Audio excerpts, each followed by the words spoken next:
विधान परिषदेमध्ये आणि विधानसभेमध्ये एसटी महामंडळाचा अध्यक्ष आणि परिवहन खात्याचा मंत्री म्हणून मी आत्ताच सन्माननीय सर्व सदस्यांनी ज्या भावना एसटी महामंडळाबद्दल व्यक्त केल्या होत्या आणि ईव्ही पॉलिसी जाहीर करण्याची सूचना केली होती त्यानुसार निवेदन दिलेलं आहे। एसटी महामंडळानं निर्णय घेतलेला आहे की 2035 पर्यंत एसटी महामंडळामध्ये एकही डिझेल किंवा पेट्रोलची गाडी नसेल, सर्वच्या सर्व गाड्या ह्या इलेक्ट्रिक व्हेकल असतील आणि त्या माध्यमातून काल 3000 बसेस या डिझेलच्या आम्ही घेतलेल्या आहेत। 5000 बसेस सुद्धा आम्ही पुढल्या 4 महिन्यामध्ये घेतोय। म्हणजे 2026 हे वर्ष एसटी महामंडळासाठी डिझेल आणि पेट्रोलच्या गाड्यांसाठी शेवटचं वर्ष असेल आणि त्यानंतर प्रत्येक एसटी महामंडळामध्ये 8 वर्ष झालेली जी गाडी आहे त्याचं रूपांतर आम्ही इलेक्ट्रिक व्हेकल मध्ये करणार असल्या कारणानं 2035 मध्ये एसटी महामंडळाच्या ताफ्यामध्ये जेवढ्या काही बसेस असतील त्या सर्वच्या सर्व ह्या इलेक्ट्रिक व्हेकल असतील आणि एसटी महामंडळामध्ये ह्या शेवटच्या गाड्या आम्ही डिझेल आणि पेट्रोलच्या घेतल्यानंतर 2027 पासून दर वर्षाला 2000 ह्या इलेक्ट्रिक व्हेकल आम्ही घेणार आहोत, जेणेकरून 2035 मध्ये एकही गाडी जी आहे ती डिझेल पेट्रोलची नसणार, सगळ्या पर्यावरणपूरक गाड्या असणार आणि त्यामुळे देशातलं महाराष्ट्र हे पहिलं राज्य महामंडळ असेल की सर्वच्या सर्व व्हेकल हे इलेक्ट्रिक असतील। परंतु त्या माध्यमातून आम्ही इलेक्ट्रिक व्हेकल घेत असताना इलेक्ट्रिक चार्जिंग स्टेशनची सुद्धा सुविधा निर्माण करायला पाहिजे। राज्यामध्ये एसटी महामंडळाच्या जेवढे काही डेपो आहे, जेवढे काही स्टँड आहे, जेवढ्या काही कार्यशाळा आहेत, त्या प्रत्येक ठिकाणी आम्ही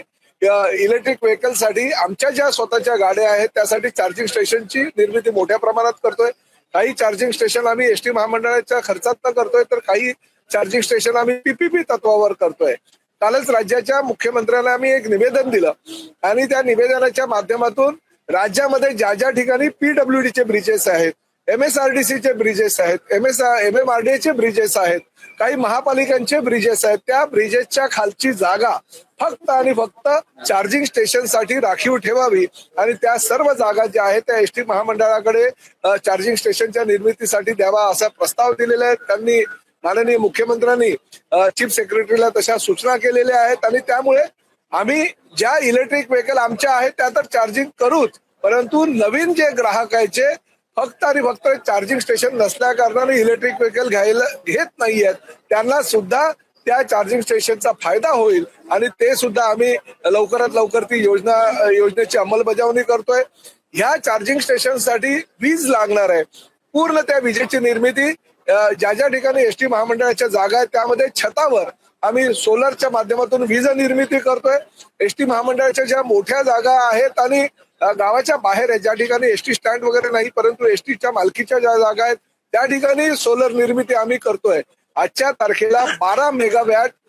सोलरच्या माध्यमातून वीज निर्मिती करण्याचा प्रस्ताव महामंडळानं मंजूर केलेला आहे। परंतु भविष्यामध्ये या ज्या महसूल खात्याच्या जमिनी आहेत त्या पडीक जमिनी आहे, त्या पडीक जमिनीवर जरी सोलरच्या माध्यमातून वीज निर्मिती करण्याचा प्रस्ताव आम्ही माननीय मुख्यमंत्र्यांना दिलेले आणि त्या जागा जर एसटी महामंडळाच्या ताब्यात जर त्यांनी काही 30 वर्षाच्या करारावर दिल्या तर त्या ठिकाणी सुद्धा आम्ही 200 मेगावॅट वीज निर्मिती करू, जेणेकरून एसटी महामंडळ सक्षम होईल, एसटी महामंडळाला एक